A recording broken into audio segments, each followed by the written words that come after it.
From today's TMJ4, this is 4-1 Forward. Why? It's a question that is often asked when someone dies by suicide. It's also the question asked in a very popular Netflix series, 13 Reasons Why, a fictional show about a teenager who takes her own life and leaves clues on why she decided to die by suicide. The series has people talking across the country about suicide, bullying, and rape. Hey, it's Hannah Baker. If you're listening to this tape, you're one of the reasons why. It's become a popular show among teens and adults alike. The Netflix series 13 Reasons Why details what its main character, high schooler Hannah Baker, says led to her suicide. The show's creators not shying away from graphically depicting disturbing and sensitive topics. The show and its dramatic messages reaching teens all across the country. Everybody's talking about it. It's crazy. Rich Hanley, associate professor of journalism at Quinnipiac University, says the show has been successful because of the realness of its sometimes controversial content. Netflix hit all the right notes in terms of its show content, show demographic, with the understanding that it would do extremely well on social media because that's where the conversations take place. The show's popularity is hard to ignore. Since its debut in late March, 13 Reasons Why has been tweeted about 11 million times, according to Variety. While some critics say the show glamorizes suicide, high school senior Anna Strefsky doesn't believe that. Instead, it's teaching teens like her a lesson. I started to watch what I do all the time and make sure that my actions don't negatively impact people. Mitch Page wants parents to know the show can be a conversation starter with their kids. As tough as that might be, or maybe awkward as that might be, watch the show with them, absolutely, and have those conversations with them, ongoing. And the series has started a public conversation about a private struggle. So here this morning, we're going to continue that conversation about suicide awareness and prevention. Yes, Gena Orlando is here with us from the American Foundation for Society for Suicide Prevention. What positive impact, if any, do you believe that this new show will have on your efforts of trying to bring suicide out of the shadows? I believe the one positive is that it is a learning tool, a teaching tool, and it is a conversation starter.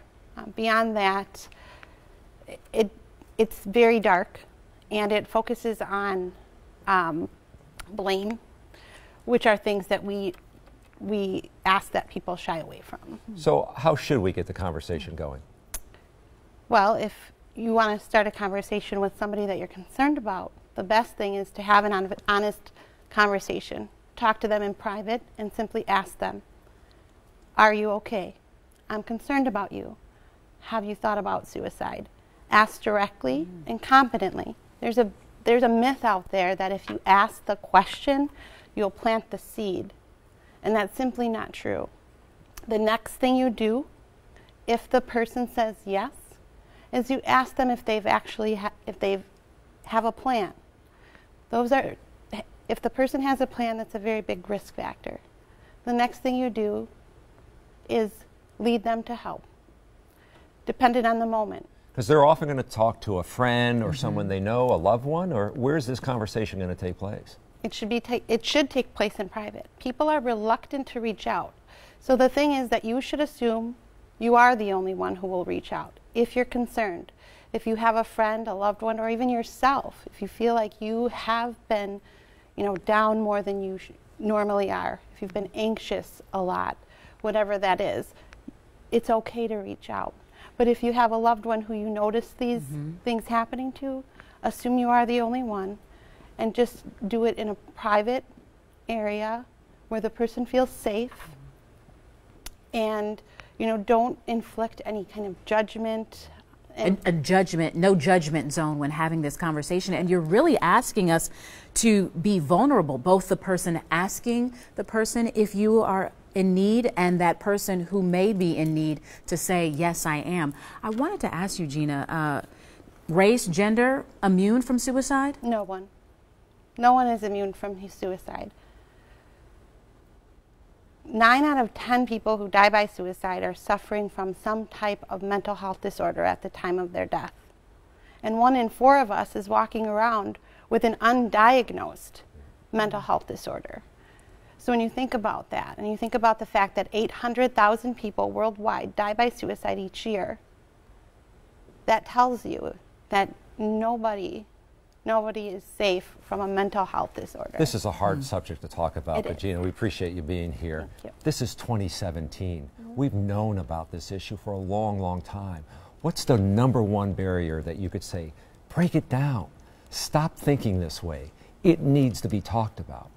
What I always say is that mental illness, like any illness, if it goes untreated, it can be fatal.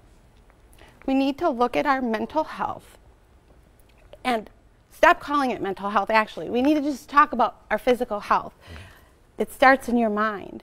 A lot of the things that we tend to focus on, we talk about wellness or health, a healthy lifestyle is eating right and exercising and quitting smoking and things like that. But a lot of those things start in our minds. It stems from something else. You get emotional when you talk I about do. this.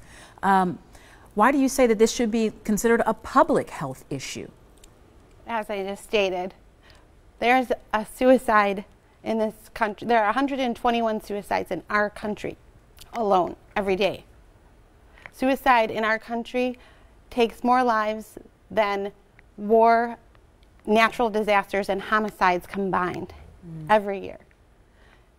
This is a public health crisis. Someone's watching this morning. You would say to them what? Pick up the phone and call, talk to someone. Talk to someone, call the National Lifeline, reach out to someone you trust. Well, we hope that just I having would this also, conversation. I'm Go sorry. ahead. No. I would just say that someone cares. There is somebody in your life who cares and wants you to reach out. All right. Thank you, Gena. Thank you.